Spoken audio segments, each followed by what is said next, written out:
Chers amis, bonjour et quel bonheur de vous retrouver pour cette nouvelle revue de presse de 7 jours sur Terre en cette semaine du 10 février 2026. On a encore une fois un agenda extrêmement chargé cette semaine. D'abord, il est question des négociations entre l'Iran, les États-Unis et Israël et on a un peu de visibilité sur les demandes israéliennes formulées, bien sûr, à Washington pour qu'on les impose à l'Iran dans la séquence de négociations. Et il faut le dire, Israël exige la Lune. Parlant d'Israël, on sera ensuite toujours du côté de la Cisjordanie, alors qu'on apprend qu'Israël accélère dramatiquement la colonisation. Il faut dire que c'est un développement absolument spectaculaire quand on considère l'état de la politique dans la région, au sens où tout le monde est déjà un peu le couteau entre les dents. On est sur la question du cessez-le-feu. On a le Hamas, le Hezbollah là-dedans qui commence à faire du bruit.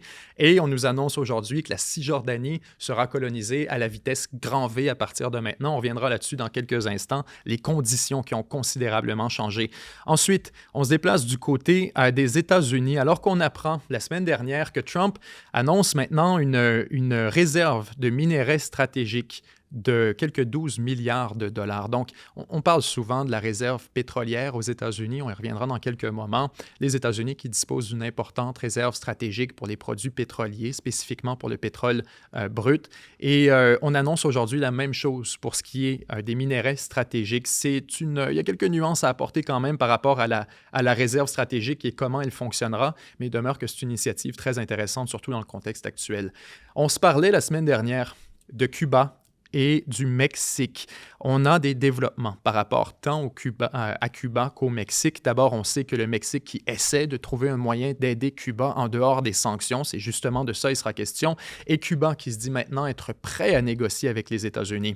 On s'est mentionné cette semaine un dossier très stupéfiant qui a fait l'actualité, alors que l'ancien chef de l'état-major du gouvernement canadien, de l'armée canadienne, devrais-je dire, qui a fait des déclarations par rapport à l'acquisition par le Canada d'une arme nucléaire, mentionnant que peut-être serait-il le temps pour le Canada de se procurer une arme nucléaire. Ça a bien sûr déclenché beaucoup de réactions. Je pense qu'il vaut la peine qu'on en discute. Le fils de Muammar Kadhafi, qui a été assassiné par un commando armé en Libye au cours des derniers jours. Le traité nucléaire entre la Russie et les États-Unis qui arrive à expiration. C'est arrivé à expiration, en fait, dans les derniers jours et on n'a aucun remplacement. Ensuite, si on a le temps, on tombe dans les dossiers plus périphériques. L'Arabie saoudite qui dit être intéressée par des avions de chasse turcs. Taïwan qui est pris dans un bras de fer avec les États-Unis sur la question des semi-conducteurs. Elon Musk qui abandonne ses initiatives d'aller sur Mars et qui se concentre maintenant sur la Lune. La Suède qui resserre les conditions à la citoyenneté. Et finalement, on a un jeu de guerre, le wargame entre l'Europe et la Russie. Et disons que ça ne se passe pas très bien pour l'Europe. Alors, sans plus tarder, j'aimerais qu'on commence avec la question aux États-Unis de la négociation avec l'Iran. Vous verrez aujourd'hui, vous avez constaté, d'abord, on a énormément de dossiers, donc s'il vous plaît, ne vous scandalisez pas si je passe plus rapidement sur certains d'entre eux, surtout pour la question de l'Iran, etc., Cuba. Vous comprenez comme moi que ça fait quand même plusieurs segments de revue de presse qu'on alloue à ces dossiers, donc je suis persuadé qu'on peut passer plus rapidement sans négliger quoi que ce soit. Alors, on apprend d'abord du côté du Times of Israel. On sait que les États-Unis, alors qu'on se disait la semaine dernière, la fameuse armada, les fameux bateaux de Donald Trump qui sont arrivés tout près du Golfe Persique avec l'intention ici, bien sûr, d'intimider l'Iran. Je vous parlais la semaine dernière qu'on allait probablement entrer dans une séquence de négociations malgré le fait que les Iraniens ne sont vraiment pas en bonne posture pour négocier actuellement. On nous dit aujourd'hui que les États-Unis ont eu des discussions très bonne, positive avec l'Iran et que la prochaine session aura lieu en début de semaine prochaine. Il est donc question, au moment, à l'heure où on se parle, probablement qu'il y a des négociations en cours actuellement entre l'Iran et les États-Unis. La Maison-Blanche affirme que le président a imposé de nouveaux droits de douane, donc les tarifs importants des produits iraniens. Le ministre iranien des Affaires étrangères qui insiste sur le fait que son pays n'est disposé à discuter que du programme nucléaire seulement et non des missiles balistiques. Alors, on essaie autant que possible de contraindre, si on veut, l'envergure de la négociation. Trump qui a déclaré vendredi que Washington avait eu de très bonnes discussions avec Téhéran après que les deux parties ont entamé des négociations indirectes à Mascate, la capitale omanaise, susceptibles d'éviter une escalade militaire. Il faut le dire, tous les pays de la région mettent la pression actuellement sur les États-Unis pour ne pas qu'il y ait de frappe sur le gouvernement iranien, spécifiquement sur le programme nucléaire. On a peur essentiellement d'une déstabilisation et d'une escalade qui entraînerait, disons, de l'imprévisibilité et de l'incertitude économique, surtout dans la région. On a quand même une certaine fragilité dans plusieurs de ces États, notamment en Arabie saoudite, au Qatar, etc. Alors, on préfère absolument que les choses restent stables. Nous avons eu des discussions très fructueuses sur l'Iran. L'Iran semble vouloir absolument conclure un accord et c'est bien normal, a déclaré Trump aux journalistes. Nous allons nous revoir en début de semaine prochaine. Pour ce qui est de l'Iran, le ministre iranien des Affaires étrangères a également déclaré sur Al Jazeera que les pourparlers constituaient un bon début et que les parties s'étaient entendues sur le fait que le prochain cycle de négociations devrait avoir lieu prochainement, mais qu'aucune date n'avait été fixée. On nous dit que malgré la demande américaine selon laquelle les pourparlers devraient porter sur les programmes de missiles balistiques et le soutien aux groupes terroristes régionaux, donc l'axe de la résistance, le ministre des Affaires étrangères iranien a insisté sur le fait qu'on ne discuterait seulement que des questions nucléaires. Ce qui m'amène d'ailleurs à vous parler des demandes de Netanyahou individuellement, parce qu'on est justement dans la question de la négociation, à savoir que veulent les États-Unis. La dernière fois qu'on a eu une discussion avec l'Iran, il faut le dire, la discussion, du moins de ce qu'on a su publiquement. On s'entend, on a toujours des oui-dire, on a des échos de vestiaire, mais on n'a pas exactement la nature des discussions. On sait qu'on s'était surtout concentré sur la question du programme nucléaire. On voulait s'assurer que le programme nucléaire iranien n'ait jamais la capacité de produire des ogives et des missiles avec la capacité spécifiquement de frapper Israël. Et donc, on voulait s'assurer, à travers l'entente nucléaire précédemment, mais aussi à travers les sanctions et à travers le cycle de négociation actuel, qu'on pourrait arriver à une conclusion favorable là-dessus. Maintenant, on apprend que Netanyahou a multiplié les demandes israéliennes après s'être précipité aux États-Unis carrément. Lorsqu'on a su qu'il y aurait des négociations entre Trump et l'Iran, on a un article ici très intéressant qui nous provient du Kenya et c'est titré magnifiquement « Netanyahou se précipite aux États-Unis pour bloquer les négociations entre Trump et l'Iran en formulant 7 exigences ». Alors, il vaut la peine qu'on revienne sur les fameuses exigences israéliennes là-dessus qui sont, à mon avis, très intéressantes. Les responsables israéliens affirment cependant que les premiers signaux en provenance d'Iran ont suscité l'inquiétude, incitant Netanyahou à demander des éclaircissements. Alors, les 7 exigences. Selon les responsables israéliens, Netanyahou arrive à Washington avec 7 exigences claires. La première, c'est l'annulation totale du programme nucléaire iranien. It's a no-go. Ça, il n'y a aucune chance qu'on l'obtienne. L'annulation totale du programme nucléaire iranien. Le mieux qu'on puisse peut-être espérer dans le cycle actuel de négociation, soyons sérieux, ce serait, disons, la démilitarisation du programme nucléaire iranien, au sens où on serait peut-être en mesure de retourner sur un agenda, un programme d'inspection, comme on avait à travers le JCPOA, l'entente qu'on avait entre les États-Unis, les pays européens et l'Iran. On avait déjà un régime de sanctions qui permettait essentiellement à des inspecteurs internationaux de se rendre, quand ils le voulaient, sur les sites iraniens pour aller inspecter les quantités d'uranium, le niveau d'enrichissement, l'état d'opération des installations, la sécurité de manière générale de l'infrastructure. Alors là-dessus, je serais très surpris qu'on obtienne essentiellement de fermer les lumières et de mettre entièrement fin au programme nucléaire iranien. Les Iraniens sont très clairs que c'est hors de question. Alors, première revendication israélienne, je n'y crois pas. Israël insiste pour que l'Iran abandonne définitivement tous les éléments de son programme nucléaire, y compris la recherche, le développement et les infrastructures industrielles. Souvenez-vous bien, en passant, la dernière fois qu'on a eu des discussions avec l'Iran, on en parlait beaucoup ici à la revue de presse, il y avait une option qui avait été mise sur la table, notamment par l'Arabie saoudite, mais qui était surtout poussée par les Américains, où on parlait d'un fameux consortium nucléaire. Vous vous souvenez probablement de ça, on en parlait beaucoup à la revue de presse, la possibilité que les Américains forment un énorme consortium à travers tous ceux au Moyen-Orient qui veulent obtenir un programme nucléaire. On pensait au Qatar, on pensait à l'Arabie saoudite, on pensait également potentiellement à l'Égypte, mais bien sûr aussi à Israël et à l'Iran. Donc là-dessus, l'option était essentielle. Israël a déjà un programme nucléaire en passant, mais on pensait quand même les inclure dans le consortium. L'idée ici était de dire personne n'aurait accès à la chaîne de lancement, personne n'aurait accès à des ogives nucléaires ou à la capacité, disons, d'escalader le programme nucléaire et de le militariser, mais tout le monde aurait quand même accès à de l'énergie nucléaire et à la technologie et aux infrastructures nécessaires. Cette fois, les Israéliens nous disent non, non, non, non, non, non, on ne veut absolument aucune infrastructure. Ça touche non seulement le programme nucléaire, mais aussi la technologie et les infrastructures industrielles. Ensuite, Netanyahou demande qu'il n'y ait aucun enrichissement d'uranium sur le territoire iranien. C'est un autre truc qui me semble un peu tiré par les cheveux. Ça, ce serait compatible, il faut le dire, avec le fameux consortium qu'on a proposé, parce que c'était essentiellement l'initiative américaine, l'idée américaine. On disait, ben, vous n'avez pas besoin d'enrichir votre propre uranium, on va simplement vous associer avec une bande de pays et on trouvera un moyen de vous approvisionner probablement de l'extérieur. Probablement que ça aurait été les États-Unis ou la France ou quelque chose dans ce genre qui aurait fourni l'uranium enrichi pour ce consortium pour s'assurer juste qu'il n'ait pas la capacité d'aller plus loin. Troisièmement, en plus d'arrêter toute l'activité actuelle, Israël veut que l'Iran soit dépouillé de l'habilité, de la capacité technique d'enrichir de l'uranium dans l'avenir. Alors ici, au niveau de l'exigence, c'est qu'on se demande, on veut surtout qu'on démantèle les installations en tant que telles. Lorsqu'il est question des machines pour l'enrichissement d'uranium, les centrifugeuses, on s'attend à ce qu'on retire physiquement les centrifugeuses du territoire iranien et qu'on les amène à quelque part, qu'on les embarque derrière un cadenas, parce qu'on dit sinon, même si on leur interdit et qu'on leur dit « vous n'avez pas la capacité, vous n'avez pas le droit », il n'y a rien qui empêche les Iraniens de juste aller de l'avant. Et en fait, c'est ce qui s'est produit dans la dernière entente nucléaire. Donc là-dessus, il faut donner un point à Israël sur la capacité d'enrichissement.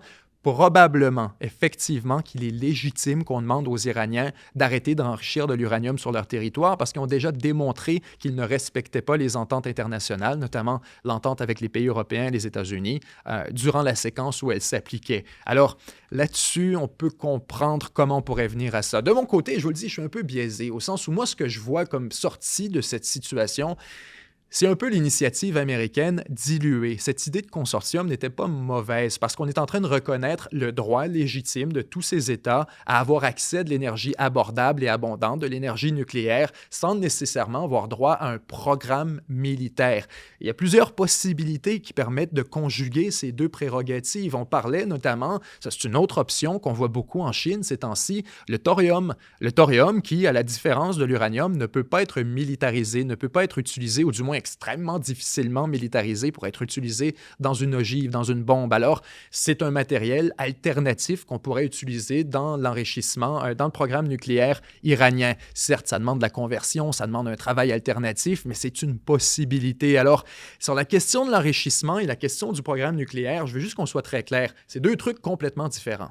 Vous pourriez totalement avoir un programme nucléaire sans faire l'enrichissement de vos propres matières fissiles. C'est pas l'idéal, on s'entend. Vous perdez de l'autonomie stratégique, vous perdez de l'indépendance, vous devenez dépendant de quelqu'un. Mais c'est mieux quand même que d'avoir des missiles qui s'abattent sur la tête ou d'être sous un régime de sanctions extrêmement contraignant.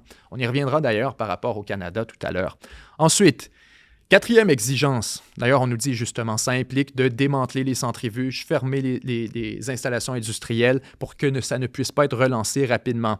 Ensuite, Israël demande à ce qu'on retire tout l'uranium enrichi de l'Iran. Ça me semble réaliste comme demande. Ce n'est pas tiré par les cheveux. Il y a la possibilité absolument qu'on aille en Iran, qu'on collabore avec le gouvernement en place et qu'on sorte physiquement le matériel enrichi, l'uranium enrichi du territoire iranien.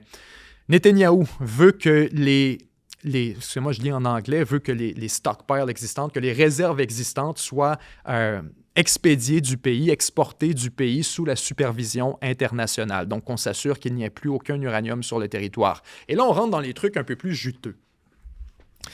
La cinquième demande. Israël est vraiment arrivé, quand je vous dis Israël demande la Lune, c'est que ça, imaginez-vous l'audace, l'arrogance incroyable que ça prend quand même de Benjamin Netanyahou, d'un premier ministre d'un État de 7 ou 8 millions de personnes, pour se présenter à Washington avec une liste d'exigences pour des négociations entre Washington et l'Iran. C'est quand même incroyable. Quand on parle de l'influence exceptionnelle, de l'influence démesurée et disproportionnée d'Israël sur le gouvernement américain, spécifiquement en matière de politique étrangère au Moyen-Orient, c'est de ça dont il est question, là. C'est Netanyahou qui entend parler qu'il y a une négociation qui se prépare et qui immédiatement appuie sur le bouton rouge, se fait préparer un brief par ses conseillers pour aller le présenter à Trump avec les exigences israéliennes. C'est assez exceptionnel. Clairement, là-dessus, en passant, c'est une liste d'épicerie. Les Israéliens ne s'attendent pas du tout à ce que Trump applique l'entièreté des demandes. Quoique vous avez beaucoup de gens aux États-Unis qui estiment que ce sont des demandes légitimes et que si l'entièreté de ces demandes ne sont pas appliquées, je pense à Bill Ackman notamment, qui est très en vue sur ces questions, particulièrement sur les questions économiques, mais qui disait, vous savez, si on n'applique pas toutes les demandes de Netanyahou, ça implique que l'Iran restera une menace pour les États-Unis et pour le reste du monde. Alors, bon, Il y a manifestement un lobby et il y a un appui populaire pour plusieurs de ces demandes israéliennes. Et c'est pourquoi Netanyahou arrive avec sa fameuse liste d'épicerie. Netanyahou demande donc maintenant, 5e demande, on veut que les États-Unis limitent la portée des missiles iraniens à un plafond de 300 km. Essentiellement, on veut castrer le programme balistique de l'Iran, le programme de missiles balistiques, à dire ils peuvent garder des missiles. Regardez une carte de l'Iran avec un rayon de 300 km, c'est tout juste si vous passez la capitale. L'Iran a essentiellement la capacité de bombarder son propre territoire. Ce serait de bombarder depuis Québec jusqu'à Montréal environ. Et on limite la portée des missiles à cette distance. Ça me semble un peu optimiste. Et c'est surtout incompatible avec la nature même de la négociation, où ce qu'on est en train de demander à l'Iran, vous comprenez comment l'un exclut un peu l'autre. On demande à l'Iran de dire « on veut plus que tu aies de missiles nucléaires ». Les missiles nucléaires servent à quoi? C'est l'ultime dissuasion iranienne, essentiellement. Après que l'Iran ait constaté que de balancer des missiles sur tout le monde et de menacer, d'afficher des gros billboards, des énormes placards où on dit aux gens, des pancartes où on dit aux gens que les Américains, c'est des impérialistes, des méchants, des cochons, des ci, des ça, et mort à l'Amérique, tout ça, c'est pas assez pour se défendre. Alors, puisque tout ça n'est pas assez, on a besoin de l'arme nucléaire.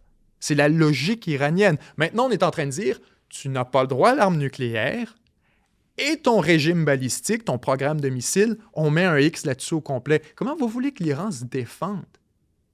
Puis je dis pas ça, je prends pas pour l'Iran, je suis pas un fan de l'Iran. On parle juste d'une observation purement mécanique dans la négociation. Comment vous voulez que l'Iran accepte cette proposition-là? On pourrait lui demander l'un ou l'autre de dire, écoute, c'est fini ton programme de missiles, mais vas-y, enrichis de l'uranium autant que tu veux. Tu pourras pas lancer de missiles quand même. All right. On pourrait y aller comme ça. On pourrait dire alternativement, on ne veut pas que tu aies de missiles nucléaires. C'est hors de question. Encore, surtout pas des bombes, surtout pas des missiles, surtout pas des bombes sales, des bombes bâches, peu importe ce que vous voulez. Mais, alternativement, pour permettre une certaine dissuasion et empêcher que tu sois complètement castré et les deux mains menottées derrière le dos, on va s'assurer que tu as au moins une certaine capacité défensive à travers ton missile, ton programme balistique. Et là, si vous trouvez que ça, c'est pas déjà demander la Lune, les Israéliens demandent aussi le démantèlement entier de ce qu'on appelle l'axe de la résistance, l'axe chiite de la résistance, disent les Israéliens. Mais là-dessus, il est question, bien sûr, de l'entièreté des milices irakiennes, syriennes, même de ce temps-ci. Auparavant, Bachar al-Assad, on a parlé souvent de ce fameux axe de la résistance iranien. Il est question également des Houthis au Yémen. Il est question, additionnellement, du Hamas, du Hezbollah, tout ce beau monde qui est affilié avec l'Iran et qui est payé par l'Iran pour apporter un contrepoids, si on veut, à la puissance israélienne et américaine au Moyen-Orient. On voit souvent ça quand l'Iran est attaqué. Comment il répond? Il répond par ses proxys, par ses groupes, si on veut, qui sont délégués pour le faire à sa place, pour protéger l'Iran lui-même, limiter les dommages, limiter l'escalade du conflit. On utilise souvent les proxys. Alors, vous avez essentiellement les trois têtes de la dissuasion iranienne. La première, le programme nucléaire. La deuxième, les proxys. La troisième, le programme balistique. Et là, les Israéliens veulent couper les trois têtes d'un seul coup, consensuellement, dans une entente serrée la main aux Iraniens, signer en bas de la feuille, on vous castre. Pourquoi les Iraniens accepteraient quelque chose de la sorte? Je vais être très sincère, les amis. Je vais être très sincère. Ça pue la mauvaise foi. Ça pue la mauvaise foi. Au sens où on sait que les Israéliens lobbyent les Américains pour une frappe sur l'Iran. On sait que Netanyahou s'est rendu, d'ailleurs, il y a environ 3 semaines, 1 mois. Il retourne maintenant. Netanyahou est à tous les mois à la Maison-Blanche, à peu près. C'est un invité récurrent. Et le mois dernier, quand il était à la Maison-Blanche avec Trump, c'était pour demander, exiger de Trump une nouvelle frappe sur l'Iran. Nous mentionnant qu'il n'était pas encore prêt la dernière fois, que cette fois, on aurait un échange d'armes. Il y a des armes qui ont été fournies à coût de milliards de dollars à Israël entre-temps. Et aujourd'hui, on nous dit qu'on aimerait une frappe, ou plutôt des négociations, qui couvrent l'entièreté de la défense iranienne. Des négociations qui sont irrecevables. Clairement, les Iraniens ne peuvent pas accepter ça. Et je le dis en toute empathie pour les Israéliens et les Iraniens. Il y a vraiment une question mécanique de négociation, c'est qu'on ne peut pas exiger tout ça en même temps, sans quoi on laisse les Iraniens sans aucun moyen de dissuasion Et on vient essentiellement de les placer dans une vulnérabilité extrême qui invite une agression israélienne ou américaine immédiatement après. Parce que là, il n'y a plus de missiles, il n'y a plus rien à se défendre, il n'y a plus de garde, il n'y a plus rien.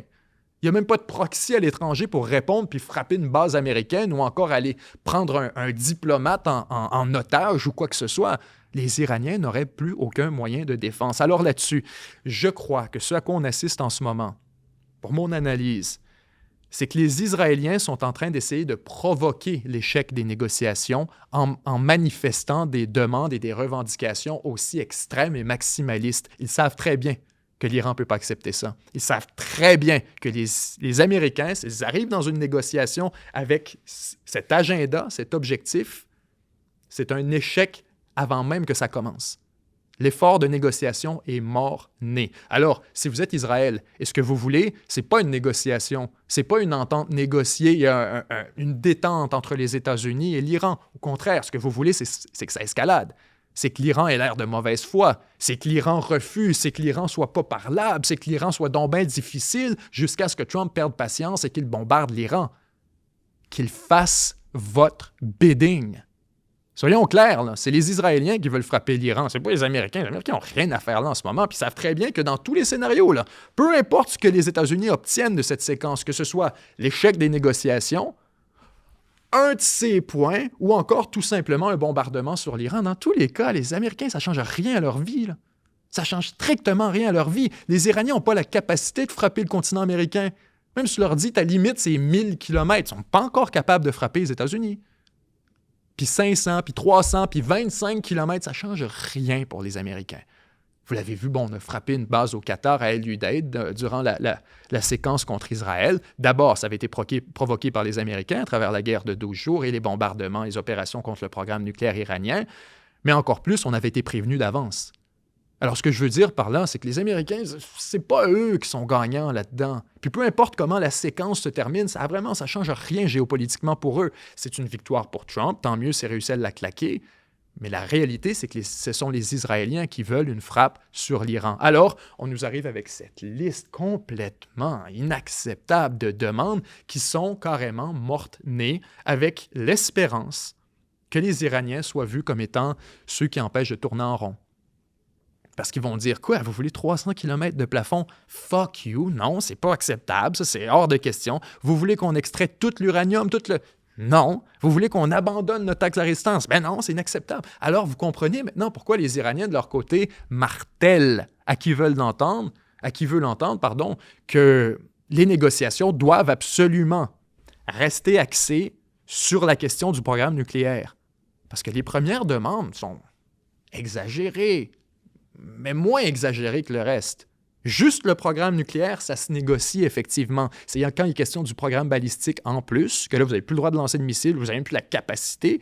Et additionnellement, vous n'avez plus d'axe de la résistance. Là, ça devient déraisonnable. Il n'y a pas d'autre manière de le dire. C'est une demande qui est manufacturée pour provoquer une escalade contre l'Iran. Alors, je vous le dis tout de suite, je vous préviens, il y aura une frappe contre l'Iran dans les prochains jours.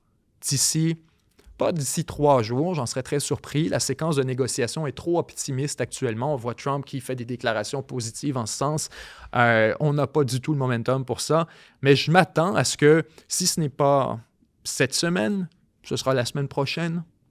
Mais très bientôt, on aura une discussion ensemble à la revue de presse où on pourra revenir sur la nouvelle frappe américaine. Pourquoi? Parce que ces négociations sont vouées à l'échec en raison des demandes israéliennes. Maintenant, il faut faire un peu de nuance. Est-ce que le fait que Netanyahou ait manifesté sa liste d'épicerie implique nécessairement que les Américains vont l'utiliser et l'exiger en conséquence? Peut-être pas. Peut-être que les Américains sont prêts à rentrer juste en négociation sur la question nucléaire, mais j'en serais surpris. Pourquoi?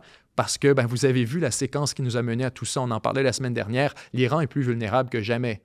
L'Iran est dans une position extrêmement vulnérable, demande à lever les sanctions. Alors, les Américains sont tellement dans une bonne posture, je ne serais pas surpris du tout qu'ils prennent les demandes israéliennes et que ce soit le playbook américain pour la négociation actuelle telle qu'elle.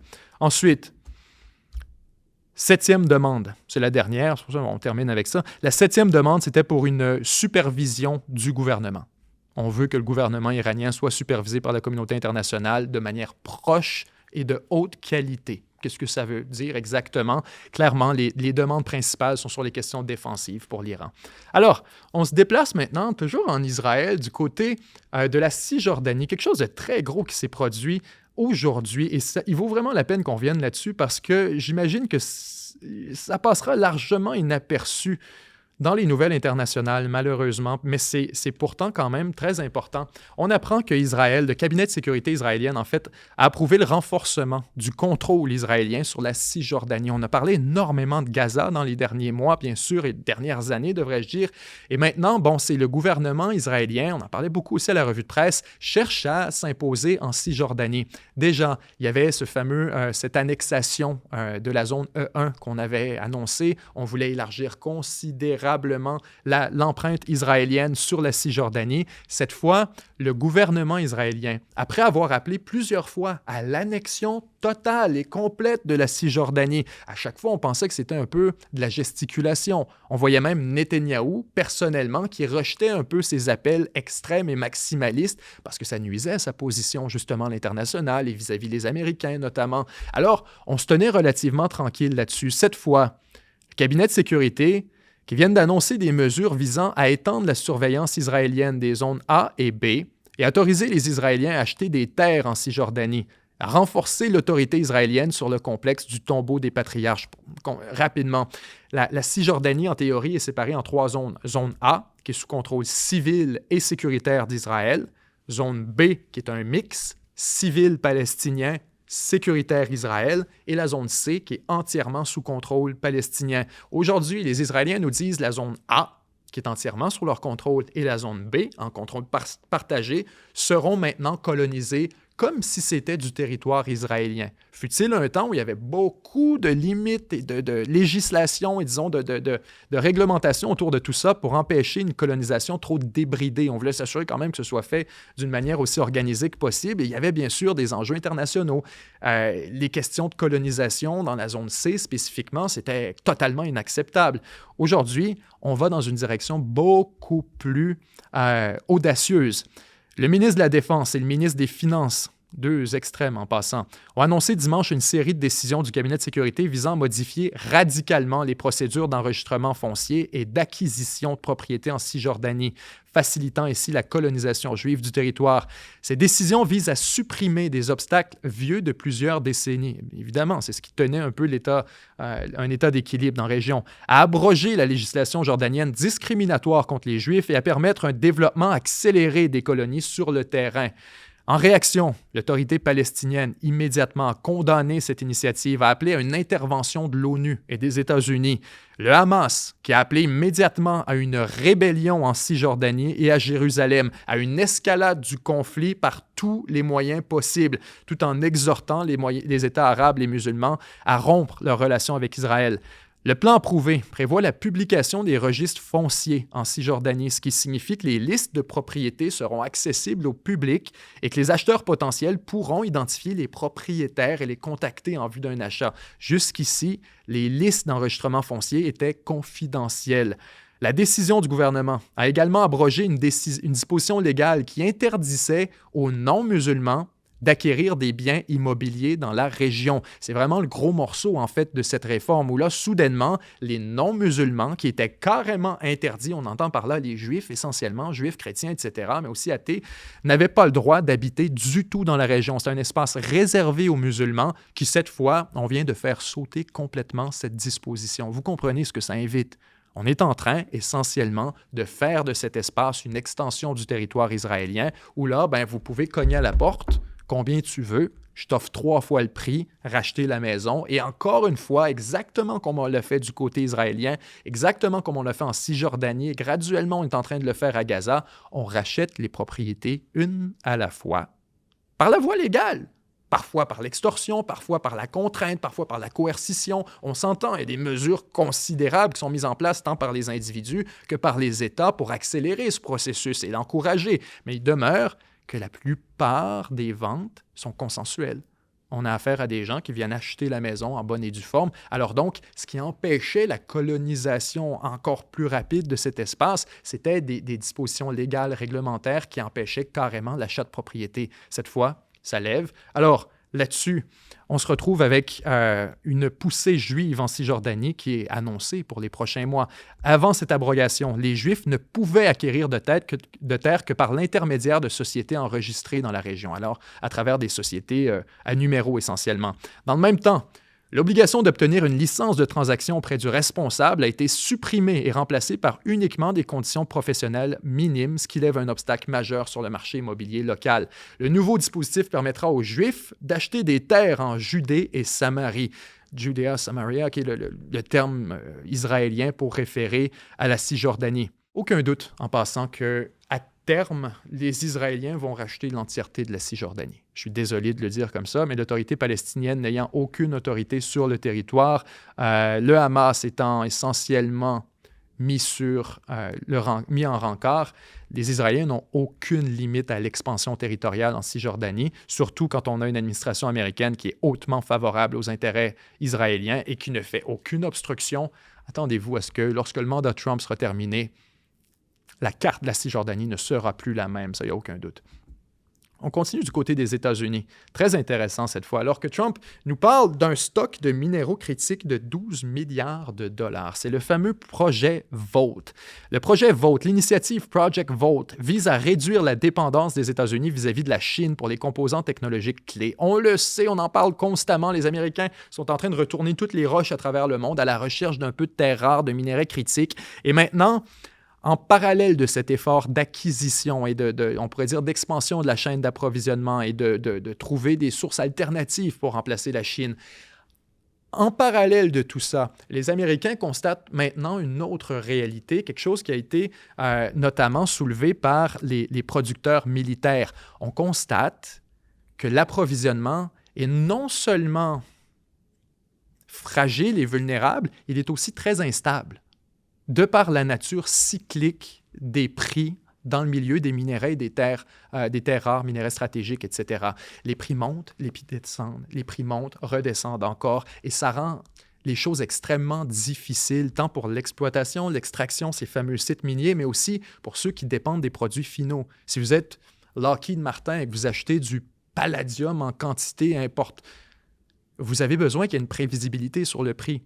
Et si le prix est multiplié par 4 ou 5 durant une période de quelques mois, qu'est-ce que vous faites? Est-ce que vous continuez d'acheter, vous refilez la facture, vous le prenez dans vos... Ou est-ce que vous attendez pour remplir des stocks? Alors, il y avait vraiment ce problème à travers non seulement l'industrie militaire américaine, mais vraiment l'industrie technologique at large.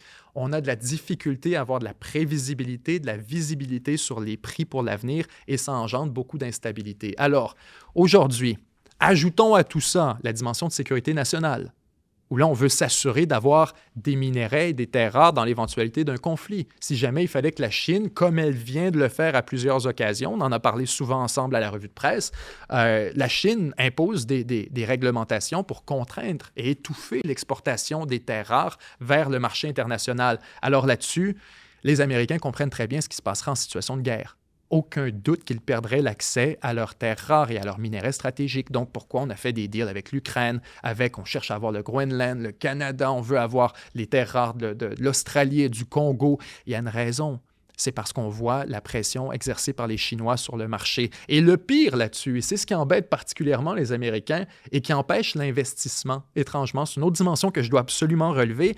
L'initiative Projet VOTE, c'est un autre point aussi que ça va beaucoup aider, c'est au niveau de la prévisibilité des prix.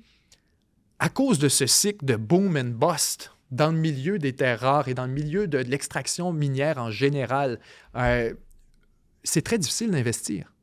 Parce que va arriver un cycle de boom où là, soudainement, le projet est rentable, mais vous en avez pour 10 ans à ouvrir le projet, à obtenir les autorisations, à construire, à mettre l'infrastructure en place, à construire les routes. Alors, au moment où l'infrastructure est activée, entre en service, qu'elle commence à produire et à extraire, les prix se sont peut-être déjà effondrés, un peu encouragés par la mise en service de cette installation, justement. Alors ça, c'est extrêmement problématique et on ajoute à ça encore une autre dimension, c'est que les Chinois ne se gênent pas pour contribuer à cette dynamique de manière très négative. Lorsqu'ils voient que vous êtes en train de vous ouvrir une nouvelle usine ou encore que vous réfléchissez à ouvrir une mine à ciel ouvert dans X, Y, Z, État ou endroit, que vous pensez que les Chinois font? Ils augmentent leur propre production, bouchent leur nez, baissent les prix à perte et s'arrangent pour noyer votre projet. Parce qu'ils le savent que s'ils noient, ils inondent le marché de terres rares, de minerais, peu importe lequel, spécifique que vous êtes en train d'essayer d'obtenir de l'autonomie. S'ils font juste inonder le marché, bien, ils vont tuer votre projet. Et donc, les Chinois ont développé vraiment une capacité exceptionnelle à étrangler le développement de projets alternatifs à travers le monde. Et c'est un peu pourquoi, en raison de tout ce que je viens de vous dire par rapport aux terres rares, que les États-Unis introduisent aujourd'hui une réserve stratégique de terres rares. L'objectif étant de stabiliser les prix, faciliter l'investissement en conséquence, obtenir des sources alternatives, stabiliser l'approvisionnement pour les producteurs américains et sécuriser les chaînes d'approvisionnement militaires en temps de guerre. Alors, les Américains, là-dessus, exactement la même logique en passant que pour le pétrole. Les Américains ont une réserve stratégique de pétrole impressionnante. Et en passant, ça, c'est cabochon, c'est vraiment incroyable. Ils sont les seuls au monde. Personne d'autre a eu l'idée à un moment donné de peut-être ce serait... Premièrement, ça coûte une fortune, on s'entend, ça coûte une véritable fortune, mais on s'attendrait à ce que quelqu'un comme, je sais pas, comme l'Arabie Saoudite, par exemple, aurait une réserve stratégique de pétrole. C'est dans son intérêt. Parce que l'Arabie Saoudite, comme on parlait, comme les terres rares, minerais, va vivre les hauts et les bas. Et là, bien, si vous produisez 1 million de barils par jour, par exemple, et que le marché s'effondre, vous faites quoi? Vous continuez à produire 1 million de barils? Si vous faites ça, le marché s'effondre encore plus. Si vous ralentissez, bien, vous faites beaucoup moins d'argent. Alors, la logique pour l'Arabie Saoudite serait de continuer à pomper le pétrole comme s'il y avait des conditions de marché tout à fait normales et juste l'envoyer dans sa réserve stratégique. Et là, si le marché est à 30 $ du baril, bien oui, c'est sûr, c'est perdant. On va le mettre dans notre réserve stratégique. Le fait qu'on réduise notre production, ou du moins notre contribution au marché mondial en prenant une partie pour la séquestrer en réserve, ça en soi, ça permet d'augmenter les prix. Et lorsque les prix seront plus hauts, tranquillement, on écoule notre réserve stratégique à profit. Et c'est exactement ce que font les Américains avec le pétrole. La différence, c'est qu'ils ne le produisent pas, ou à peu près pas. Les Américains travaillent avec les variations de marché. On va voir, par exemple, le pétrole, encore une fois, arrive à un creux historique. Eh bien, pour renforcer les prix du pétrole, les Américains, qui sont un acheteur gigantesque, disent « C'est bon, à partir de maintenant, on achète 1 million de barils par jour additionnels pendant 60 jours. » Juste l'annonce de l'initiative américaine est suffisante pour faire remonter les prix. Parce que tous les producteurs comprennent « Ah, OK, soudainement, il sort 1 million de barils de plus par jour. » C'est pas important où est-ce qu'il s'en va. Il est acheté, il est consommé. À l'inverse, lorsque les prix augmentent à un niveau déraisonnable, que ça fait mal aux États-Unis, ou encore pour une raison géopolitique, économique ou politique, les Américains peuvent décider d'aller littéralement déverser depuis la réserve stratégique, qui en passant, il est carrément question de gigantesques caves de sel. Ce sont des gigantesques grottes que les Américains ont découvert, des grottes de sel, et ils se sont dit « Seigneur, aussi bien remplir ça de pétrole. C'est étanche ici, pourquoi pas? » Alors, littéralement, on a moindrement, légèrement travaillé l'installation, puis on remplit les grottes de pétrole jusqu'à des centaines de millions de barils. Alors là-dessus, les Américains, à quelques occasions, ont eu la capacité de s'en servir avec un bon impact. Notamment, on pense au début de la guerre avec la Russie. Entre la Russie et l'Ukraine, les Américains, rapidement, ont annoncé qu'ils allaient écouler 1 million quelques de barils par jour depuis leur réserve stratégique. Donc, essentiellement, c'est comme si on dit, ben, la Russie, je ne sais pas, produisait 3 ou 4 millions, on vient d'en perdre 1 ou 2 à travers les sanctions. Inquiétez-vous pas, on va compenser par 1 million de barils par jour sur le marché additionnel. Alors, ces réserves stratégiques, non seulement donnent le pouvoir aux États-Unis d'avoir une stabilité, une prévisibilité, mais encore plus, ça lui donne un pouvoir on pourrait dire, c'est le kingmaker, c'est le price maker du marché. Il a la capacité de faire bouger les prix dans une direction ou une autre en fonction de ses propres intérêts et de rentabiliser sa réserve. Si tu as acheté du pétrole à bas prix à 30 $, tu la revends en profit à 55, 60 $, l'argent s'en va où? Dans les poches du gouvernement.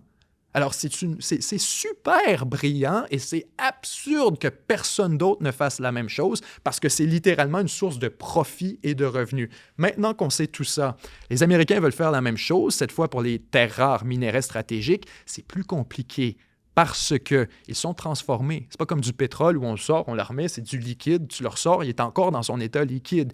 Pour ce qui est des terres rares, d'abord, il y a une certaine dégradation, peu importe les conditions, à partir du moment où on l'extrait, il y a une certaine dégradation des composés. Ensuite de ça, vous ajoutez au fait que vous avez des dizaines et des dizaines de terres rares, de différentes variétés, de minéraux stratégiques. En fait, la semaine dernière, encore une fois, on parlait du Groenland ensemble à Chaque jour sur Terre et on mentionnait qu'il y a environ 37 éléments critiques pour la chaîne d'approvisionnement militaire aux États-Unis qu'on a identifié, que le Pentagone a identifié. Alors, votre réserve doit contenir les 37 à des niveaux compatibles avec vos besoins.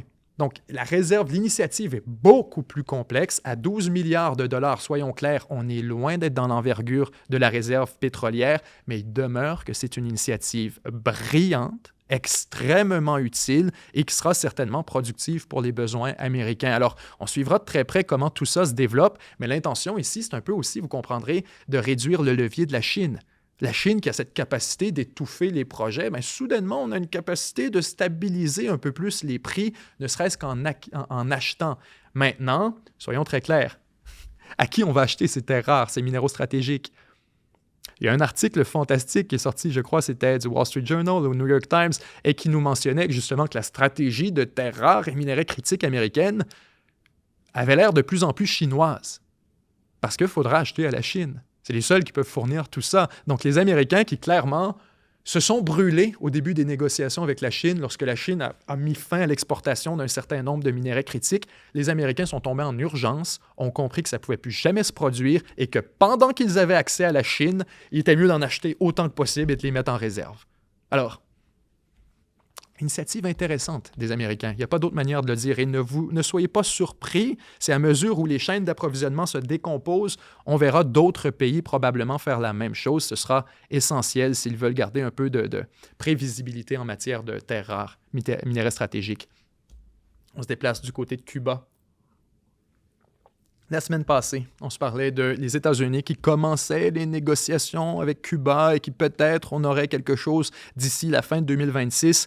Cuba, cette fois, dans le Wall Street Journal, se dit prête à dialoguer avec Trump, alors que les pénuries de carburant s'aggravent. Il faut le dire, les pénuries de carburant à Cuba se font sentir de manière extrêmement sévère, particulièrement depuis la chute du gouvernement vénézuélien et depuis la semaine dernière, alors que les Américains, on en parlait ensemble également, ont mis de la pression sur le Mexique pour qu'il cesse d'approvisionner Cuba. On lui a dit, faites très attention, s'il faut que tu continues à dealer avec Cuba, tu vas avoir des sanctions toi aussi. Alors que le Mexique avait essentiellement levé la main après la chute du Venezuela pour envoyer des quantités de pétrole humanitaire, du moins c'est ce qu'on disait, vers Cuba. Les États-Unis, il a fallu 2 secondes. Les Américains ont puni le Mexique, on dit que vous n'avez plus d'affaires à faire ça, vous arrêtez ça immédiatement. Et cette fois, Cuba, quelques jours plus tard, nous dit qu'on est prêt maintenant à dialoguer après que les États-Unis ont menacé d'imposer des sanctions commerciales aux pays fournissant du pétrole à l'île communiste. Lors d'une conférence de presse, Díaz-Canel a déclaré que tout dialogue devait se dérouler sans conditions préalables, ça ne fonctionnera pas, et sur un pied d'égalité, ça ne fonctionnera pas non plus. La reddition n'est pas une option pour Cuba. Sa rare conférence de presse, qui a duré 2 heures, intervient quelques jours après que les États-Unis ont qualifié le gouvernement cubain de menace inhabituelle et extraordinaire en raison de son alliance avec la Russie, la Chine et l'Iran. Díaz-Canel a déclaré que Cuba ne représentait aucun danger pour les États-Unis, qu'il a qualifié en fait de la plus grande menace pour la sécurité mondiale. Nous ne sommes pas en état de guerre, mais nous nous préparons au cas où nous devrions entrer en état de guerre. Ces dernières semaines, l'administration Trump a également cherché à identifier des personnalités au sein du gouvernement cubain susceptibles de faciliter un accord. On en parlait également dans les dernières semaines, cette intention américaine de remplacer le régime cubain d'ici la fin de l'année 2026. Et on se disait, on veut faire le même playbook qu'au Venezuela, alors qu'on négocie avec des membres du gouvernement en cachette, en secret, en coulisses, en espérant que l'un d'entre eux accepte de planter un poignard dans le dos du leader. C'est ce qu'on a vu au Venezuela. Probablement qu'il serait possible d'appliquer le même modèle à Cuba et donc ne vous surprenez pas s'il existe un certain état de paranoïa actuellement à Cuba quand on sait qu'un de vos proches négocie peut-être actuellement avec Washington dans votre dos pour vous planter un couteau dans le dos, justement. Alors, il y a une certaine paranoïa, une certaine anxiété qui est tout à fait compréhensible. Trump dit « Il n'est pas nécessaire que ce soit une crise humanitaire, je pense qu'il viendrait probablement nous voir et qu'il voudrait conclure un accord. » Cuba traverse actuellement sa pire crise depuis l'effondrement de l'URSS, principalement en raison des décennies de mauvaise gestion économique, l'épidémie de COVID-19 qui a décimé son secteur touristique et bien sûr les sanctions américaines qui ont pesé lourdement sur le pays. La question du pétrole, naturellement, ça fait extrêmement mal. On nous dit maintenant, les Cubains sont désormais confrontés à des coupures de courant de plus en plus graves et la situation devrait s'aggraver dans les semaines à venir alors que les réserves de carburant, encore une fois une question de réserve, s'épuisent sous la pression constante des États-Unis. Les produits de première nécessité comme la nourriture et les médicaments sont difficiles à trouver, faute de moyens pour se trouver des insecticides. Cuba est en proie à des maladies transmises par les moustiques qui saturent les infrastructures médicales. Alors actuellement, on a déjà énormément de difficultés à Cuba sur un certain nombre de fronts. Vous le voyez sur l'énergie, la nourriture, la santé, mais également aussi l'économie, bien sûr, alors qu'on demande aux États-Unis d'arriver à une forme d'entente qui pourrait peut-être faciliter une sortie de crise. Mais là-dessus, Washington comprend très bien son levier, qu'on a affaire à un État extrêmement vulnérable et surtout qu'on a affaire à un Iran chicken, à une Chine chicken et à une Russie pork chicken. Les trois sont incapables de venir en aide à leurs alliés, peu importe lesquels. Et on s'attendrait, ne serait-ce qu'un peu par décence, par honneur, par un peu de colonne vertébrale, qu'après avoir vu tomber le Venezuela, qu'après avoir vu le cycle de manipulation et d'intimidation auquel sont sujets les Iraniens, que quelqu'un à Pékin ou à Moscou mettrait ses culottes pour essayer de faire au moins une déclaration en faveur de Cuba. Silence radio. Silence radio. On parlait de la géopolitique de l'absence. La Chine et la Russie, c'est la géopolitique de l'absence actuellement. Est-ce que c'est parce qu'ils regardent les États-Unis et qu'ils sont confiants qu'ils sont en train de détruire l'ordre mondial et que ça joue dans leurs intérêts? Une chose est sûre, ils ont pris la décision consciente de laisser tomber les pions les uns après les autres. Et on vient de le dire. Un des enjeux qui est soulevé par Washington, c'est la fameuse l'alliance entre la Chine, la Russie, Cuba, l'Iran, etc. On dit que c'est une menace extraordinaire. Les alliés ne viennent même pas l'aider. Et là, on ne parle pas d'assistance militaire, les amis. Je sais qu'on ne va pas attaquer les Américains. Je vous parle d'envoyer du gaz, d'envoyer du pétrole, d'envoyer de la nourriture. Vous savez ce qu'on faisait avec Berlin pendant le mur de Berlin? Au départ, surtout, lorsque les Soviétiques sont mis à considérablement restreindre l'accès à section occidentale, on s'est mis à bombarder, littéralement, pas à bombarder, je n'avais pas dit, à larguer, excusez-moi. On s'est mis à larguer de la nourriture. The Berlin Airdrop, Airlift. On s'est mis littéralement à dire, vous voulez pas qu'on y ait accès? On va embarquer ça dans nos avions, puis on va parachuter de la nourriture pour venir en aide. On l'a fait à Gaza, ça a été un désastre, mais ça fonctionnait à Berlin. Du moins, ça a eu un impact suffisant puis symbolique pour lancer un signal. Il n'y a pas d'avion russe qui largue de la nourriture. Il n'y a pas d'avion chinois non plus qui largue de la nourriture. Puis croyez-moi, il n'y a pas d'interdiction américaine de survoler le territoire, là. Il n'y a pas de blocus. Ils pourraient absolument le faire s'ils le désiraient. On voit des Chinois envoyer du riz à Cuba. C'est ce qu'on a vu la semaine dernière, par exemple. Mais vraiment, les deux sont complètement absents. Est-ce que c'est une forme de reconnaissance, d'acceptation de la doctrine d'Unroe? On peut se poser la question, là. Parce que ça fait quand même quelques séquences comme ça où on met un gun sur la tête du Panama sur la question de la Chine. La Chine recule tranquillement. C'est un peu obstiné en cours là, sur la question du canal de Panama. De manière générale, les Chinois ne sont pas rentrés en confrontation là-dessus, là. Les Chinois se sont retirés de Panama, passés à autre chose. On est tombé en confrontation avec le Venezuela. Tout le monde s'est retiré du Venezuela, n'a pas dit un mot.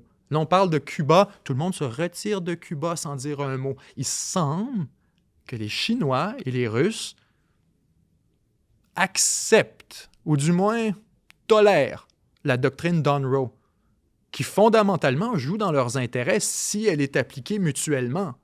Si les Américains ne font pas juste l'imposer aux autres et qu'ils se l'imposent à eux-mêmes aussi en disant « nous, on se concentre sur l'hémisphère ouest », ça veut aussi dire qu'on ne se mêle plus ce qui se passe au Moyen-Orient. Ça ne veut pas juste dire la Chine n'a pas le droit de venir chez nous puis la Russie n'a pas le droit de venir chez nous. Si vous dites « moi non plus, je ne me mêle plus de l'Asie-Pacifique », fuck le Japon, fuck Taïwan, fuck la Corée, on sort de là au complet. C'est peut-être ça que les Chinois ont en tête. De dire, mon homme, ta doctrine Monroe, appelle ça comme tu veux. On est prêt à signer en bas de la feuille si ça s'applique mutuellement. Alternativement, si c'est juste pour les États-Unis, puis qu'on est juste en train d'expulser tout le monde, alors l'attitude chinoise et russe ne fait aucun sens. Elle ne fait aucun sens.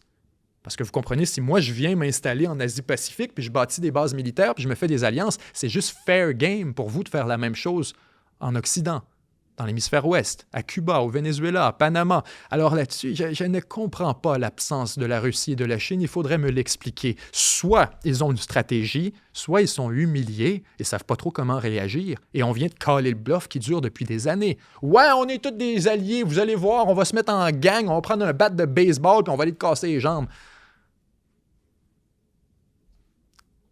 Quand nous, on y va, t'es tout seul. Il n'y a personne pour t'aider. Et c'est ça pour chacun des adversaires de l'Occident depuis le début, là. Que ce soit l'Iran, l'Irak, peu importe. Personne n'aide personne dans ce groupe d'infréquentables. Alors, peut-être que c'est un bluff. Les BRICS, tout ça, ça sent le bluff. Ça sent vraiment le bluff. On continue sur la question cubaine. On se parlait en fait du Mexique là-dessus.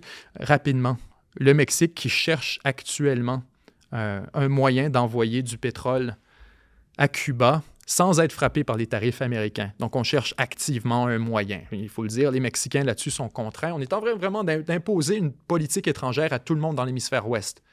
Autant on voulait imposer au Canada de ne pas faire d'entente avec la Chine, et là, on lui met un gun sur la tempe. C'est la même chose cette fois avec le Mexique.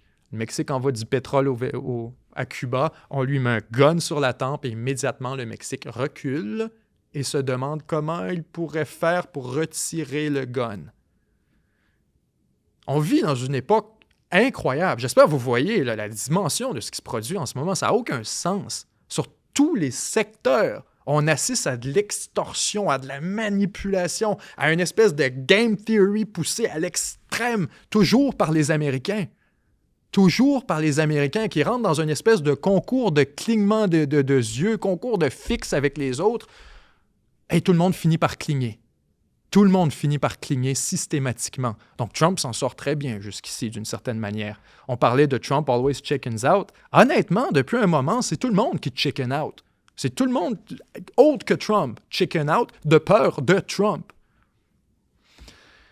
Le Canada et l'arme nucléaire, parlant de chicken. Le Canada qui dira, bon, on a une déclaration très intéressante ici qui nous provient de l'ancien chef d'état-major de l'armée canadienne, qui nous dit en gros que sans armes nucléaires, le Canada sera toujours dépendant des autres. Il affirme que le gouvernement fédéral devrait être prêt à se procurer l'arme nucléaire pour des fins de dissuasion. Sans force nucléaire, dit-il, le Canada sera toujours dépendant des autres pour se protéger. Fondamentalement, il n'y a pas tort. C'est vrai, absolument. Si on veut regarder une observation, encore une fois, purement mécanique, comme pour l'Iran, comme quand vous êtes dans un état d'infériorité ou encore dans un état où il y a une menace qui est très sérieuse puis qui est à votre porte. Pour ce qui est de l'Iran, c'est bien sûr à travers le Golfe, c'est bien sûr à travers l'Arabie Saoudite, c'est la présence américaine dans la région, c'est Israël. C'est quand on a un environnement hostile. Effectivement, la dissuasion nucléaire est extrêmement tentante et c'est un des seuls moyens, si on veut, de sécuriser son espace sécuritaire, ses frontières, sans avoir recours à une militarisation extrême de la société. Où là, on doit avoir une conscription, on doit avoir des trucs comme le Japon essentiellement. Le Japon est un mauvais exemple en raison de sa constitution anti-militaristique, mais on pourrait dire, disons, la Corée du Sud. Bon exemple. Où vous avez un État qui n'a pas de capacité nucléaire, qui vit dans un environnement extrêmement hostile de par la présence de la Corée du Nord, de la Chine. On a une certaine garantie de défense américaine, mais vous comprenez ce que je veux dire, qu'on vit dans un environnement quand même difficile. Bien, puisqu'on n'a pas l'arme nucléaire, on doit avoir une forme de militarisation où là, oui, effectivement, il y a une conscription pour tout le monde. Parce qu'on doit mobiliser une portion de la population pour essayer d'équilibrer le rapport de force avec les menaces régionales. Pour ce qui est du Canada, soyons sérieux. La seule menace militaire, sécuritaire qui existe, ce sont les États-Unis. Est-ce que tu peux résister à l'armée américaine réalistement? Non. Non, je pense qu'on est tous conscients de ça. Donc, sur une observation purement mécanique, il a raison. L'arme nucléaire permettrait au Canada de réduire considérablement ses dépenses militaires, de prendre acte du fait qu'il est le partenaire junior dans la relation avec les États-Unis, qu'il est inutile d'essayer d'avoir toutes les capacités, les forces spéciales, les sous-marins, les avions de chasse, le search and rescue. C'est inutile de faire tout ça. On ne sera pas capable. Aussi bien avoir une dissuasion nucléaire crédible et voir où ça nous amène. Ça, c'est le point de l'ancien chef d'état-major de l'armée canadienne. Il faut comprendre qu'on a affaire à un militaire, pas un politicien. Lui étudie la situation militaire, géostratégique et arrive avec une prescription.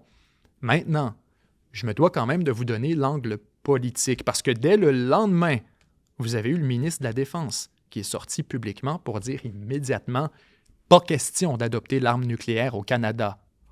Le Canada n'a aucunement l'intention d'acquérir des armes nucléaires. Tu peux pas dire ça!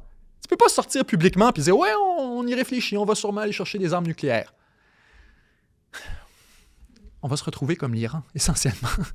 C'est ça le message. C'est que là-dessus, il y a une dimension politique et géopolitique qui est impossible à extraire. On peut se dire, oui, effectivement, brillante idée pour le Canada. On a, et c'est le propos d'ailleurs de l'ancien chef d'état-major, qui nous dit, on a la capacité technique, on a l'expertise civile, on a l'expertise militaire, l'expertise scientifique, on a tout ce qu'il faut pour développer un programme nucléaire sécuritaire qui serait une contribution à la sécurité mondiale.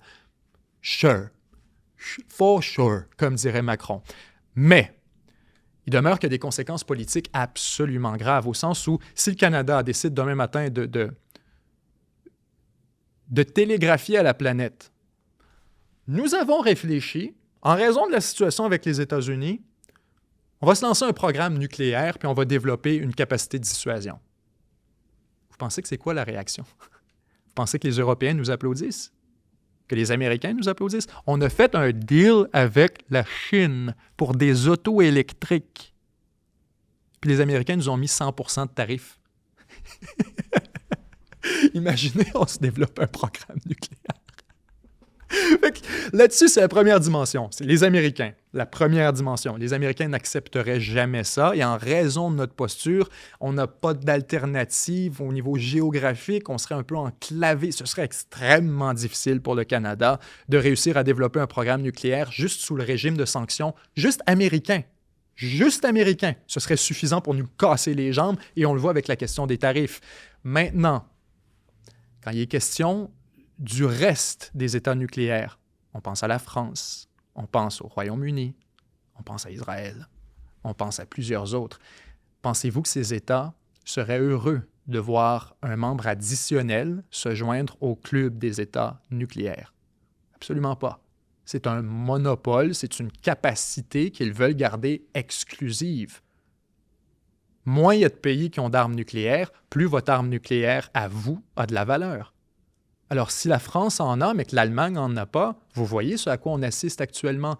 L'Allemagne qui se roule les doigts, et qui tape du pied, et qui supplie, et qui demande gentiment à la France si peut-être elle pourrait être mise sur le parapluie français. Pouvez-vous nous défendre avec vos armes nucléaires? La France ne voudrait pas que l'Allemagne développe ses propres bombes. Alors l'Allemagne va dire, bien sûr, on va vous fournir un parapluie nucléaire, ça vous place sous notre tutelle militaire, d'une certaine manière, sous notre tutelle nucléaire. Alors, les pays comme la France, comme les Royaumes-Unis, etc., ne voulaient rien savoir que le Canada obtienne une arme nucléaire. Ils diraient non, on va vous en prêter. Pour vrai, ce serait ça la réponse. Ce serait ça la réponse et ce serait une réponse brillante de la part des États européens. Maintenant, probablement qu'ils imposeraient aussi des sanctions avec les Américains. Vous sous-estimez à quel point c'est de la géopolitique, à quel point, lorsqu'il est question justement de dissuasion nucléaire, à quel point c'est des paramètres majeurs. Ne pensez pas que les Européens vont être nos amis là-dessus.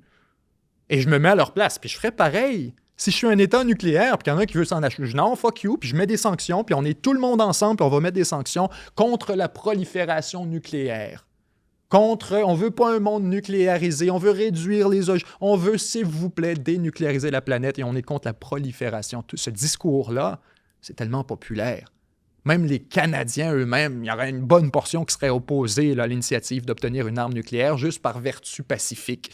Alors, Je veux être très clair. Oui, c'est une bonne idée que le Canada obtienne une arme nucléaire en termes militaires, stratégiques. En question politique, géopolitique, diplomatique, ce serait une catastrophe qui placerait le Canada dans un état d'isolation, de vulnérabilité extrême, et on en viendrait dans une situation comparable à celle de l'Iran.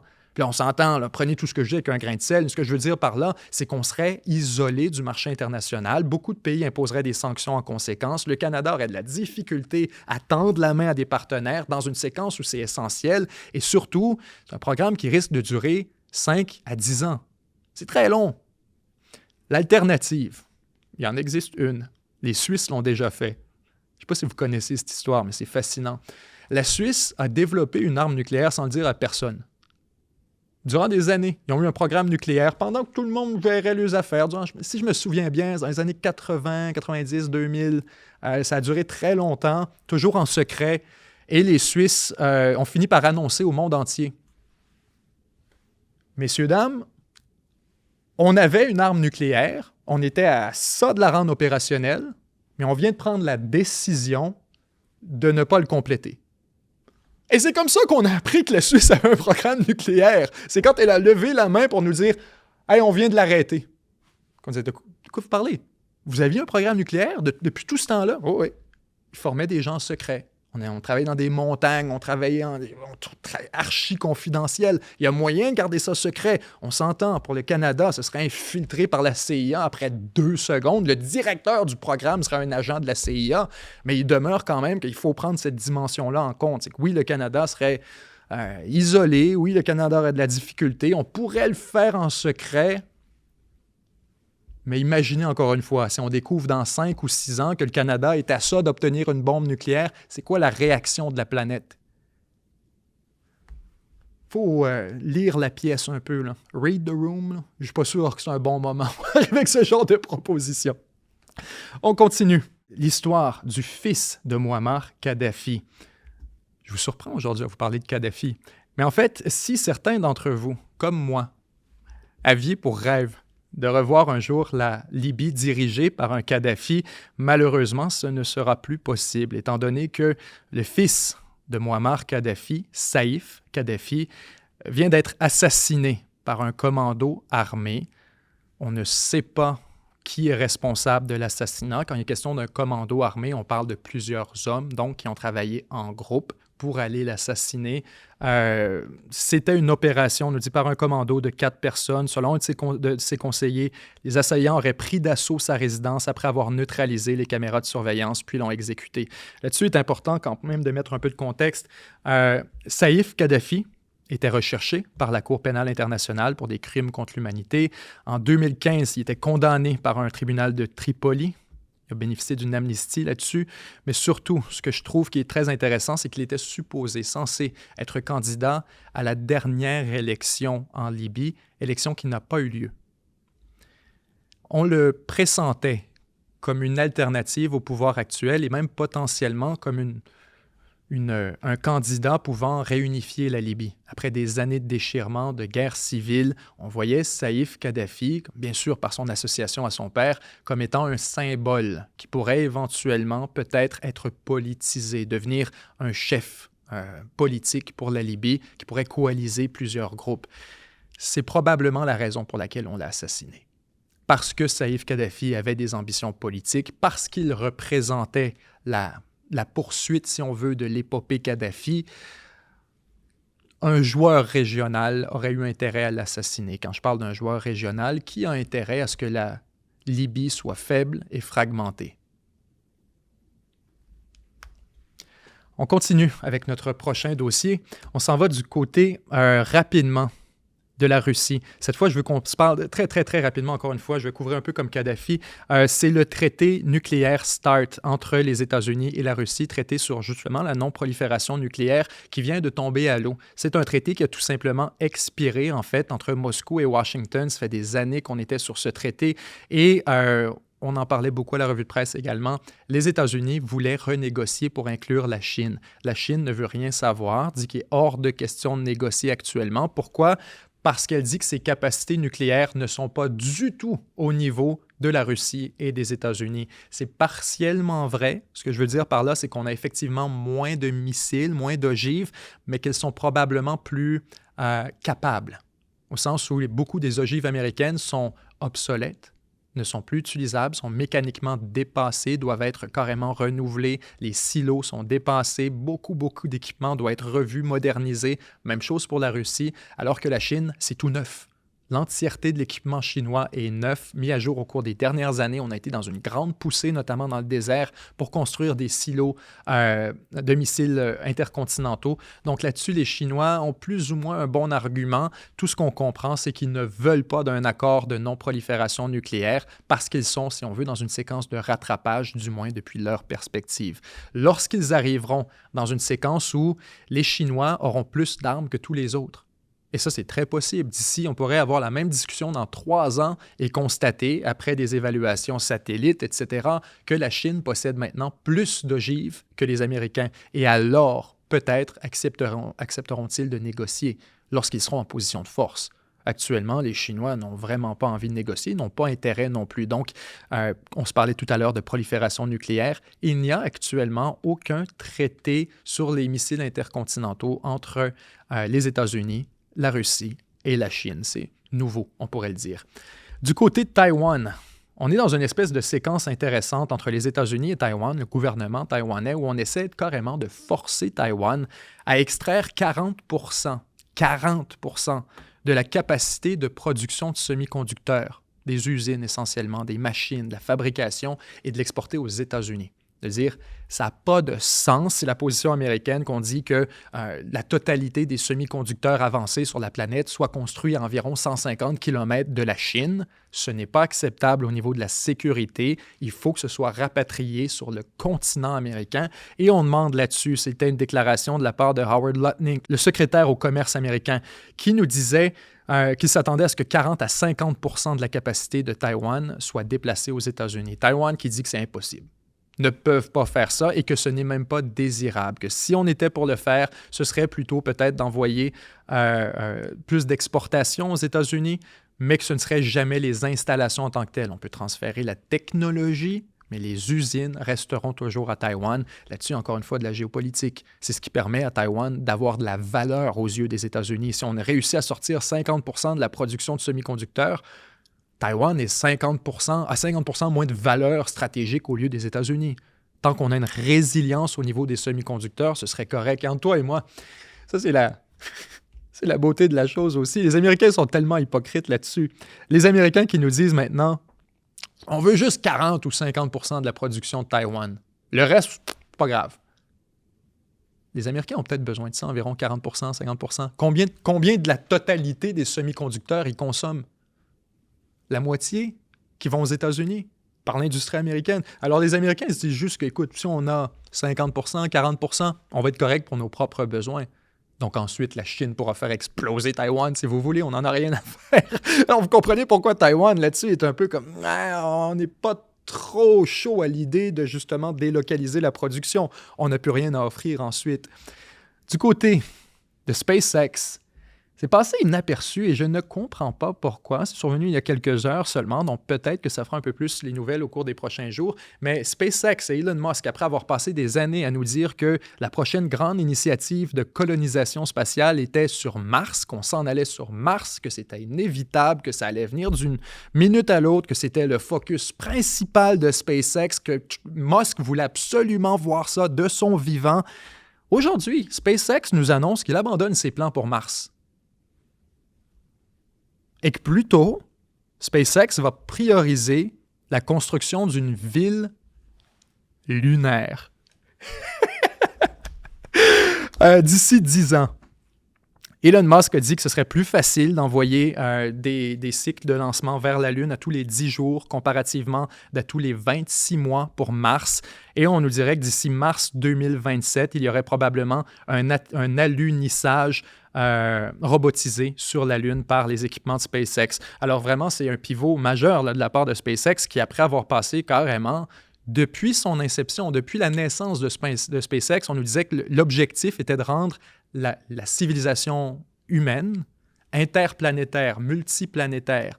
C'est-à-dire que c'était une mesure de sécurité pour la planète. On ne pouvait pas être sur une seule planète. Trop de risques de dommages, de catastrophes cosmiques, de catastrophes naturelles ou encore non naturelles qu'on se serait imposé à nous-mêmes, qui est important pour les humains d'avoir accès, si on veut, à un plan B. Il nous dit cette fois que le plan B, ce serait la Lune, essentiellement. Un alignement aussi avec ce que fait la NASA, quoique la NASA est extrêmement en retard, mais la NASA vise la Lune aussi avec le projet Artemis. Si je me souviens bien, tout ça a été commencé il y a très longtemps sous le gouvernement Obama. Alors, les plans de SpaceX viennent de considérablement être réduits en envergure. Je vous concède qu'il me semble que ça aurait dû être fait il y a très longtemps. L'initiative de Mars ne faisait aucun sens. Il y a très longtemps qu'on avait compris que ça n'allait pas se produire durant le vivant de Musk, du moins pas avec l'état de progression auquel on assistait actuellement. Et donc, l'idée d'aller vers la Lune, c'est probablement un compromis, mais aussi quelque chose de beaucoup plus réaliste et plausible. Et ça, bon, j'y crois à cette fois qu'on va probablement y assister. Il y a une ville sur la Lune. Absolument, on a toute la technologie nécessaire, surtout avec l'impression 3D. On a compris assez récemment comment construire une ville sur la Lune, comment ça fonctionnerait. Ce ne seraient pas des humains qui le construiraient, c'est vraiment des robots qu'on enverrait sur place et qui travailleraient pendant 1, 2, 3 ans avant qu'on envoie les humains, pour que lorsque les humains arrivent, il y aurait déjà de l'infrastructure de construite, qu'on n'arrive pas pour vivre dans une canne de beurre, essentiellement. Alors, c'est pas mal tout pour SpaceX. Et rapidement, là-dessus, je termine sur ce dossier. La Suède qui resserre considérablement ses règles pour la citoyenneté. Fut-il un temps où il était relativement facile de devenir citoyen suédois, mais face justement à une poussée rapide de l'immigration, la Suède qui resserre ses critères considérablement. On nous dit ici qu'à partir de maintenant, les nouveaux candidats pour la citoyenneté devront attendre au moins 8 ans, avoir le salaire minimum, donc avoir un emploi, et passer un test de langage et de culture, donc un test de langue et de culture locale. Les gens qui appliquent et qui ont un dossier criminel devront attendre au moins 15 ans. Et tout ça, bien sûr, c'est dans le contexte de la montée du sentiment anti-immigration auquel on assiste en Suède, mais aussi plus largement à travers l'Europe et spécifiquement dans les pays scandinaves. Vous avez vu la même chose au Danemark, vous voyez sensiblement la même chose en Finlande. Il y a eu cette poussée par beaucoup de migrants vers les pays où il y avait un filet social très fort, où il y avait, si on veut,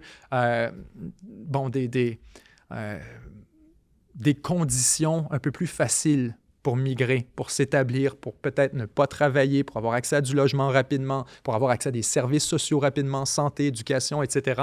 Certains pays ont des conditions beaucoup plus favorables et tranquillement, ce à quoi on assiste, non seulement dans les pays scandinaves, comme je vous le dis, mais un peu partout en Europe et additionnellement au Canada, aux États-Unis, partout dans l'Occident, les pays essaient de se rendre indésirables pour les mouvements migratoires. Aux États-Unis, ça a été essentiellement « fuck you, si tu viens ici, on te sort ». Au Canada, ça a été de dire, venir ici, ce sera beaucoup plus compliqué. Si vous venez, on va être un peu comme la Suède, on va être très réticent à vous donner la citoyenneté à partir de maintenant. Ce sera au compte-gouttes.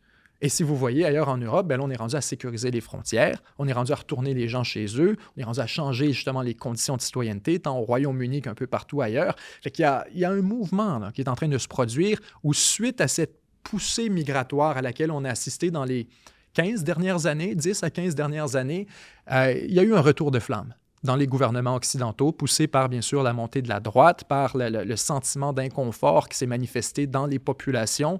Les gens ont naturellement réagi, se sont exprimés par la voie politique. Et là, ce que vous voyez, c'est un durcissement du ton à travers l'Occident entier sur la question de l'immigration. Tout le monde est en train de se transformer en Japon.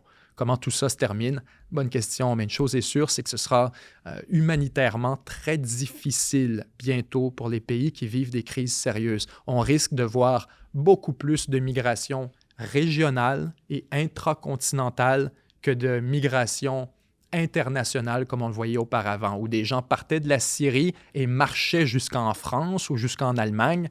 Ça ne sera plus possible.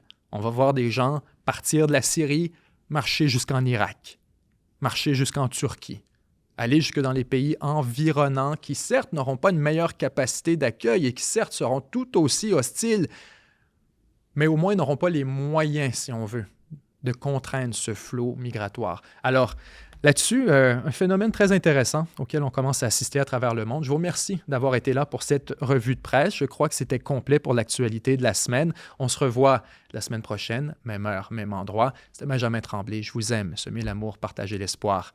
Bye bye.